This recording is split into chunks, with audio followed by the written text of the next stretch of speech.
Kant Philosophy, lecture number 14, Susceptibility.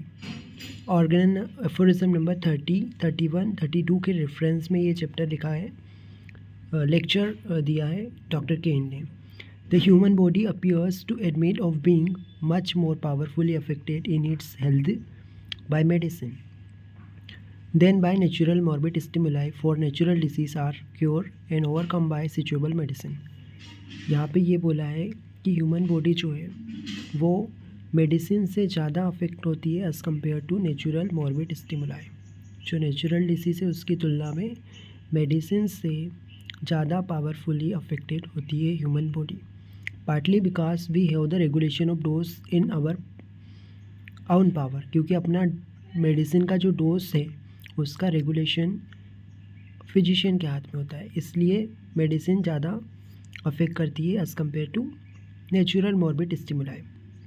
Aphorism 31. The inimical force, partly psychical, partly physical, to which our terrestrial existence is exposed, which are termed morphic noxious agents, do not possess the power of morbidly deranging the health of men unconditionally, but we are made ill by them. Only then, them when our organism is sufficiently disposed and susceptible to the attack of morbid causes that may be present, and the alter in its health, derange and made to undergo abnormal sensation and function. Hence they do not produce disease in everyone nor at all times. तो इसमें यही बताया गया कि जो inimical force होते हैं, चाहे पार्टली साइकिल हो पार्टली फिजिकल हो, वो जब हम उनके एक्सपोजर में आते हैं, मॉर्फिक नॉक्सियस एजेंट यानी जो हमारे हार्मफुल एजेंट होते हैं, डिसीज़ प्रोड्यूसिंग करने वाले एजेंट जो होते हैं, उनके एक्सपोजर में हम आए तो ये हमारी हेल्थ को मॉर्बिडली डिरेंज तब तक नहीं कर सकते, अनकंडीशनली नहीं कर सकते, ये हमारी हेल्थ को कंडीशनली डिरेंज करेंगे. और इसके अलावा जब तक हम इनके एक्सपोजर में नहीं आएंगे, जब तक हम इनके लिए ससेप्टिबल नहीं होंगे, तब तक ये हमें डिरेंज नहीं कर सकते हैं. ठीक है, तो तभी ये हमारे बॉडी में abnormal sensation, abnormal functions create कर सकते हैं. जब हम इनके डिस्पोजिशन ऐसा हो या हम इनके लिए ससेप्टिबल हो, तो डिस्पोज और ससेप्टिबल, तब जाके ये अपन को अफेक्ट कर सकते हैं. 32 में बताया है. अच्छा, जो 31 है इसमें मेन क्या है, मॉर्फिक नॉक्सियस एजेंट. अब 32 में क्या है, आर्टिफिशियल मॉर्फिक एजेंट यानी मेडिसिन. तो but it is quite otherwise with the artificial morphic agent which we term medicine. Every real medicine namely act all time. तो मेडिसिन हमेशा all time एक्ट करती है, all circumstances में act करती है, every living being में act करती है और peculiar symptom प्रोड्यूस करती है. So that evidently every human organism is liable to affected and it were inoculated with medical disease at all time. medicinal disease हर इंसान में प्रोड्यूस कर सकती है. and absolutely as before said is by no means the case with natural disease.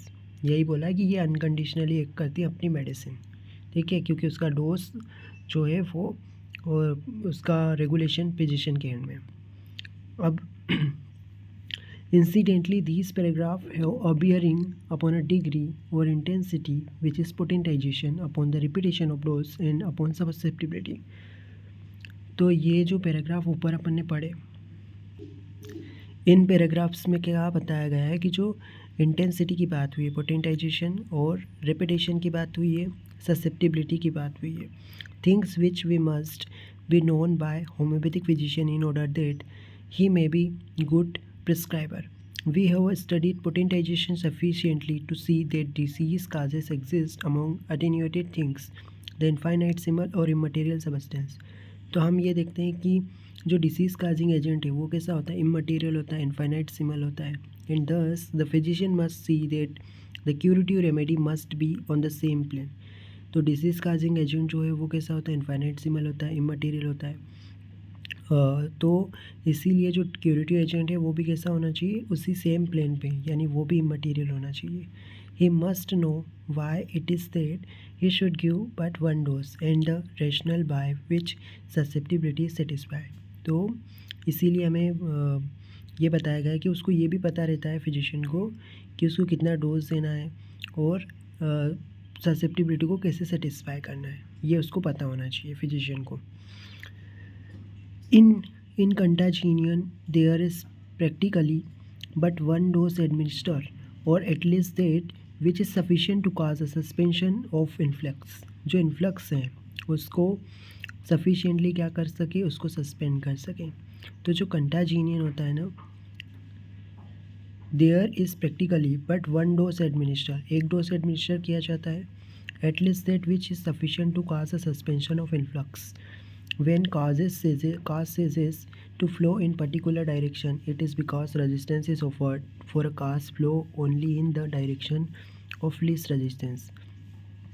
जो cause है ना, उसके flow में resistance तभी हम डाल सकते हैं जब क्योंकि cause उसी direction में flow करता है जहाँ पे least resistance होता है. And when resistance appear in flux ceases, देखो यहाँ पे ये बोला गया है कि when cause ceases to flow in a particular direction, it is because resistance.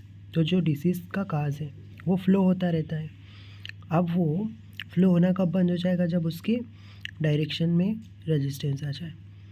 तो resistance is offer for cause flow only in the direction, क्योंकि कॉज जो है वो लीस्ट डायरेक्शन वाली उसमें जाएगा, है ना. और अगर हमने रेजिस्टेंस डाल दिया तो उससे क्या हो जाएगा, काज फ्लो होना बंद हो जाएगा. जब रेजिस्टेंस अपीयर हो जाएगा तो इन्फ्लक्स सीजेस हो जाएगा. ठीक है. The cause no longer flow in now in the beginning of disease, that is the stage of contagion, there is this limit is influx. तो ये जो काज के फ्लो में लिमिट लग रही है यही इन्फ्लक्स है. For if man continue to receive the cause of disease he would receive enough to kill him. For it, अगर उसका फ्लो होता रहा, कंटिन्यू इन्फ्लक्स का फ्लो होता रहा, तो उससे क्या होगा, वो किल कर सकता है. Run continuous course until the death, वो अपना कोर्स तब तक पूरा करेगा जब तक डेथ ना हो जाए. But when susceptibility satisfied there is cessation of cause, and when cause ceases to flow into ultimate, not only to ultimate ceases but cause itself has already ceased. तो यहाँ पे बोला गया है कि जब ससेप्टिबिलिटी सेटिस्फाई हो जाएगी तो ये जो काज है इसका फ्लो सीजेस हो जाएगा, ये फ्लो होना बंद हो जाएगा. ठीक है. वो अल्टीमेट की तरफ नहीं जाएगा, काज जो है वो इफेक्ट की तरफ नहीं जाएगा. क्यों, क्योंकि उसने ऑलरेडी ससेप्टिबिलिटी सेटिस्फाई कर दी. ठीक है. तो जब उसका अल्टीमेट सीज हो जाएगा ना, तो ऑलरेडी उसका काज भी सीज हो चुका है. Hahnemann stated that we have more power over a human being with drugs than the disease cause. तो Hahnemann यहाँ पे वही बोल रहे हैं कि हमारे पास मोर पावर होती है ह्यूमन बींग्स के ऊपर ड्रग्स का, है ना. We have more power over a human beings with the drugs than disease cause. For man is only susceptible to natural disease upon a certain plane, क्योंकि मैं natural disease के लिए susceptible केवल सर्टेन प्लेन्स पर भी होता है. Disease causes existence as they do us immaterial substance flow into man is in spite of him, he can neither control nor resist them and they make him sick. क्या होता है कि disease causes जो आ रहे हैं वो क्या करते हैं, existing as they do not do as immaterial, disease के काज इमटेरियल होने चाहिए. Flow into man in spite of him he can neither control nor resist them. ठीक है.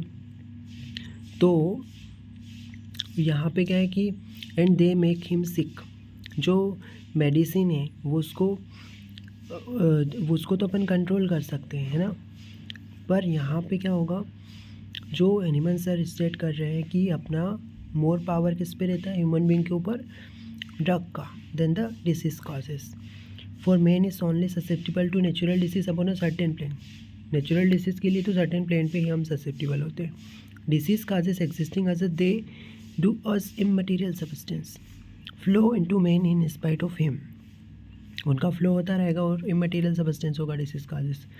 और इसके अलावा he can neither control nor resist them and they make him sick. उसको ना तो कंट्रोल कर पा रहा है ना रेजिस्ट कर पा रहा है, इसलिए वो सिक हो जा रहा है. But certain changes occur and man ceases to susceptible and there is no longer on inflowing of cause into economy. A suspension has taken place because susceptibility has cease. जब ससेप्टिबिलिटी सीज हो जाएगी, जब susceptibility satisfy हो जाएगी तो इसका flow भी रुक जाएगा. ठीक है. कॉज का फ्लो रुक जाएगा, उसमें सस्पेंशन आ जाएगा. Susceptibility ceases when changes occur in the economy that bar out more influx but cure and contagion are very similar. Cure और कंटाजिनियन वेरी सिमिलर होता है। And the principle applying to one apply to other, जो एक के लिए apply principal होगा दूसरे के लिए भी वही अलग होगा। काज और कंटाजिनियन के लिए एक ही प्रिंसिपल अलग होगा, दोनों सिमिलर है। There is this difference in cure we have the advantage of change of potency and this enables us to suit the varying susceptibility of sick men. तो क्योर में अपन क्या कर सकते हैं, पोटेंसी चेंज कर सकते हैं ताकि सिकमेन की ससेप्टिबिलिटी सेटिस्फाई कर सकें। Because of this varying degree of susceptibility some are protected from the disease cause and some are made sick. क्या होता है कि इस वेरिंग डिग्री ऑफ ससेप्टिबिलिटी की वजह से ही कोई पर्सन सिक होता है और कोई पर्सन सिक नहीं होता। The one who is made sick is susceptible to the disease cause. तो जो सिक हो रहा है वो क्यों हो रहा है, क्योंकि ड्यू टू द वो ससेप्टिबल है कॉज के लिए। In accordance with the plane he is in and the degree of attenuation that happen to be present at the time of contagion. तो उसमें ससेप्टिबिलिटी है, उसकी डिग्री है, तभी वो कंटाजिनियन के लिए क्या है, वो ससेप्टिबल है। The degree of the disease cause fits his susceptibility at the moment he is made sick, but it is not so with medicine. ऐसा मेडिसिन में नहीं होता। Man has all the degree of potentization and by this he can make change and thereby fit the medicine to varying susceptibility of man in varying qualities और degree. तो क्या होता है, जो मेडिसिन में ऐसा नहीं होता, मेडिसिन में बहुत सारी डिग्री ऑफ पोटेंटाइजेशन होता है, इसकी वजह से मेडिसिन में वेरिंग डिग्री ऑफ ससेप्टिबिलिटीज़ को सेटिस्फाई करने की पावर रहती है। Hence animal right medicine appear to have a greater power in affecting the state of health than the natural morbid irritation। यानी नेचुरल मॉर्बिड इरिटेशन की बजाय जो हमारी मेडिसिन होती है ये ज़्यादा पावरफुली अफेक्ट कर सकती है स्टेट ऑफ हेल्थ को। For natural disease are cure and subdued by appropriate medicine. तो इसीलिए नेचुरल डिसीज़ जो है वो क्योर हो जाती है मेडिसिन के द्वारा। Now have might ask the question when does a medicine that has administer cease to homeopathic. तो ऐसा कौन सा टाइम होता है जब मेडिसिन होम्योपैथिक होना सीज हो जाएगी, जब उसको होम्योपैथिक नहीं कहेंगे। The same principle of susceptibility must apply because of the similarity between the cure and contagion. क्योंकि क्योर और कंटाजिनियन में क्या है, कंटाजिनियन और क्योर में सिमिलरिटी है। Let me illustrate it in this way. Suppose we have a case of diphtheria and after due to study lachesis appear to be most similar. मतलब study करने के बाद डिप्थीरिया के केस में अगर मोस्ट सिमिलर मेडिसिन क्या आती है, lachesis. Now when does lachesis cease to be homeopathic. तो ऐसा कौन सा समय होगा जब हो लेकेसेस उस केस के लिए होम्योपैथिक नहीं होगी। When the symptom that indicated it change that it is no longer indicated. जब उसके सिम्टम जो है, जिन सिम्टम की वजह से लेकेसेस इंडिकेटेड हुई थी, अगर वही चेंज हो जाए तब वहाँ पे वो मेडिसिन इंडिकेटेड नहीं होगी, तब वो होम्योपैथिक नहीं रहेगी उस केस के लिए। If it is given at all after these changes it operate upon a different plane from what it did in its homeopathicity, and if it act at all it does not act curatively but depressingly। तो तब वो curative की तरह काम नहीं करेगी अगर उसको लंबे समय तक कंटिन्यू किया जाए, और जब उसने होम्योपैथिसिटी खो दी तो उसके बाद वो डिप्रेस करेगी। Any more than just enough to supply the susceptibility is surplus and dangerous। इन तो ये सरप्लस होगा, डेंजरस होगा अगर उसकी ससेप्टिबिलिटी सेटिस्फाई होगी उसके बाद भी अगर आप उसको दे रहे हो।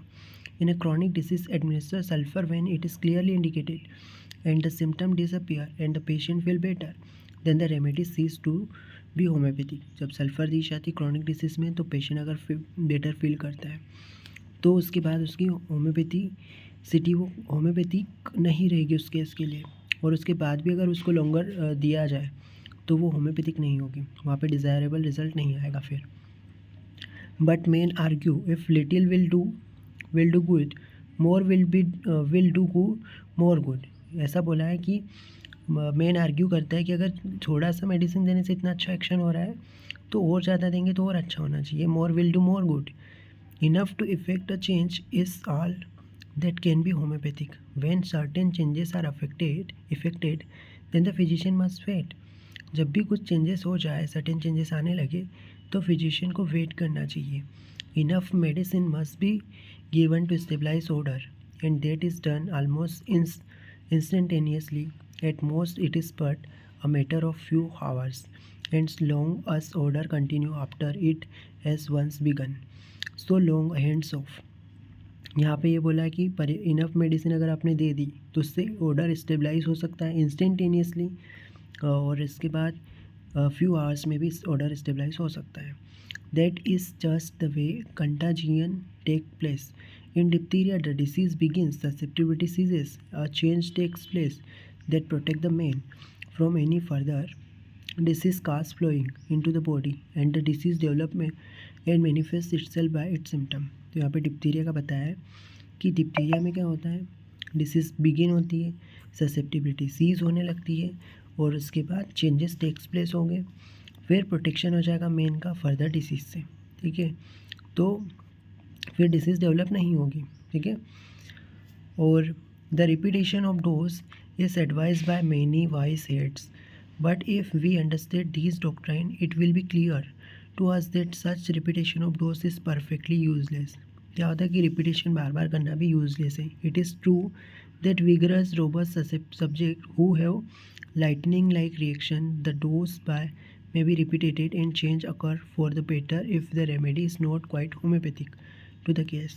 तो क्या बोलता है, बोला है यहाँ पे कि vigorous robust subject अगर है जो कि लाइटनिंग लाइक रिएक्शन दे रहा है डोज के लिए, तो may be repeated and changes occur for the better if the remedy is not quite homeopathic to the case, but some are injure in this way because they are delicate subject. तो vigorous person होगा उसको तो कोई damage नहीं होगा, लेकिन जो feeble है, जो कि कैसा है, डेलिकेट सब्जेक्ट है, उसको इंजरी हो जाएगी अगर बार बार रिपीट करेंगे तो. Whose reaction is slow, the reaction जिसकी रिएक्शन अच्छी है उसमें तो कोई दिक्कत नहीं रहेगा, लेकिन जिसकी अगर रिएक्शन स्लो है तो वहाँ पे बार बार रिपीट करने से क्या होगा, रिपीटेशन ऑफ डोज की वजह से the order we have tried to stabilize is actually prevented. तो वो जो अपन ऑर्डर स्टेबलाइज करना चाह रहे थे वो प्रिवेंटेड हो जाएगा, ऑर्डर स्टेबलाइज नहीं होगा. Hahnemann teachers that the human economy is more under the control of man than order of control of disease. ये पहले हम देख चुके कि ह्यूमन इकोनॉमी का कंट्रोल मेडिसिन से ज़्यादा अपन कंट्रोल कर सकते हैं as compare to natural disease. For the economy can be affected only by such disease as it is susceptible to, but men whether for purpose of proving और for purpose of curing can so very the dose that can always get result. Cure के लिए और proving के लिए अपन dose very करता है, उसको change कर सकते हैं. And the very susceptible one are terribly damage by the repetition of dose. तो जो बहुत ज़्यादा ससेप्टिबल होगा, जो कि कैसा है, फीबल है, जो कि डेलिकेट है, वो इस रिपीटेशन ऑफ डोज की वजह से डैमेज हो जाएगा. अब 31 पैराग्राफ में हैनीमन ने क्या कहा, Hahnemann says that disease causes and limited in their ability to effect change in health to certain condition. तो डिसीज़ को होने के लिए सर्टेन कंडीशंस की रिक्वायरमेंट होगी, दैट इज़ टू ससेप्टिबिलिटी. यही ससेप्टिबिलिटी है कि जो डिसीज़ होने के लिए सर्टेन कंडीशन है, ये वही ससेप्टिबिलिटी है. This is all Hahnemann says of this doctrine of suggestion of cause after certain evolution have taken place. We see that when a natural disease is taken it runs its period tend to decline and patient will not susceptible until another change of state have arrived. क्या होता है कि जब natural disease आती है उसका एक time period तक रहती है, फिर उसके बाद डिक्लाइन हो जाएगी, पर ये ऐसा तब तक चलेगा जब तक कि उसकी ससेप्टिबिलिटी सेटिस्फाई ना हो जाए. It is not true that man will go out of one state of susceptibility to the disease and in a few days go into another state of susceptibility to that same disease. तो ऐसा नहीं होता कि एक ही main किसी state के लिए susceptibility दिखा रहा है, फिर उसके कुछ दिनों के बाद उसकी अनदर स्टेट ऑफ ससेप्टिबिलिटी आए, ऐसा नहीं होता. There must be a change, a cycle which means a certain length of time. तो एक चेंज की एक साइकिल रहेगी, सर्टेन लिमिट तक रहेगा, जब तक उसकी ससेप्टिबिलिटी सेटिस्फाई नहीं होगी तब तक वो अफेक्ट करता रहेगा. Now if we talk about cure instead of contagion, it would seem that certain dose of medicine administered had lasted a certain time. तो मेडिसिन का भी कुछ एक्शन सर्टेन टाइम तक रहता है. जब कुछ सर्टेन डोज दिया जाता है मेडिसिन का तो उसका सर्टेन टाइम तक उसका एक्शन रहेगा. क्योर में these commonly the appearance, The medicine appear to act all the time, and you should be clear in your mind that this is only an appearance. It really means that a certain length of time elapses before another dose is necessary, which until another state of susceptibility has arrived. जब तक another state of susceptibility ना आ जाए तब तक अपन को repeat नहीं करना है. So again we say, whenever a medicine ceases to be homeopathic, it is of no use of administer of that medicine any longer. तो जब वो मेडिसिन होम्योपैथिक नहीं होगी उस केस के लिए, तब उस मेडिसिन को एडमिनिस्टर नहीं करना चाहिए लॉन्गर टाइम तक. ठीक है. It will act on the patient only upon the artificial susceptibility. तो वो केवल आर्टिफिशियल ससेप्टिबिलिटी पे काम करेगी, नेचुरल पे ना काम नहीं करेगी, क्योंकि नेचुरल तो सीज हो चुकी है या चेंज हो चुकी है. By this we mean that certain sensitive patient always have a susceptibility to higher potency. तो कुछ सेंसिटिव पेशेंट होते हैं वो हायर पोटेंसी के लिए हमेशा ससेप्टिबल होते हैं. We have thus two things to deal with acute state centered by disease itself and chronic state which is natural state of the patient born under the miasm. तो chronic state क्यों आई है? क्योंकि miasm की वजह से आई है. और acute state क्यों आई है? जो कि क्रिएट की है डिसीज ने. Now when in the acute state the patient has satisfied the susceptibility to contagion, there is a period in which the disease cause can no longer operate upon him. He is immune against any further influx of disease cause. तो acute disease में क्या होता है? Immune हो जाता है और उस फर्दर डिसीज़ वो नहीं हो पाती. ठीक है. जो कि नॉन रिकरेंट टाइप की होती है उसके लिए अपन क्या होता है? इम्यून हो जाते हैं. ठीक है.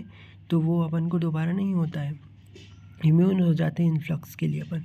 But when a remedy ceases to homeopathic, the patient has not this immunity against more of its power, because the possibility of variance in the hands of physician, the potency being given to the patient outside of his own degree of susceptibility, he may be damaged. जब उसकी susceptibility satisfy हो चुकी उसके बाद भी अगर continue किया जाएगा और उसका डोज का रेगुलेशन फिजिशियन के हैंड में है, अगर उसकी पोटेंसी फिर चेंज ना करके वही पोटेंसी चलती रही तो पेशेंट जो है उसकी ससेप्टिबिलिटी सेटिस्फाई तो होने की बजाय वो डैमेज होने लगेगा. 33 में क्या बोला है एफोरिज्म में? इन accordance with this fact it is undeniably shown by all experience that living human organism is much more disposed and has a greater liability to act on and have its health damaged by medicinal power than by morphic agent. वही बात बोलिए कि जो living organism है वो more powerfully derange होता है medicinal power से as compared to morphic noxious agent and infectious miasm. और in other words that morphic noxious agent possess a power of morbidly deranging man's health that is subordinate and conditional. तो जो morphic agent होता है ना उसके लिए condition से ये उसके वो तभी अपन को मॉर्बिडली डिरेंज कर सकता है. ठीक है. बहुत कंडीशनल होता है, very conditional. West medicinal agent have an absolute unconditional power. तो मेडिसिन में अनकंडीशनल पावर रहेगी, वो सुपीरियर होती है मॉर्फिक नॉक्सियस एजेंट से. तो जो आर्टिफिशियल मॉर्फिक एजेंट होता है वो मॉर्फिक नॉक्सियस एजेंट से सुपीरियर होता है. जो मेडिसिन है वो डिसीज से सुपीरियर होती है, वो ज़्यादा पावरफुली अफेक्ट कर सकती है, अनकंडीशनली अफेक्ट कर सकती है. When we look over the improper use of all sorts of medicine, we can but conclude that human race because of drug taking. क्या है कि कई बार इम्प्रॉपर डोज दिया जाता है, रिपीट किया जाता है, तो उसकी वजह से क्या होगा? ड्रग टेकिंग की वजह से डिसीज़ आ रही है. Has been greatly disorder in the economy.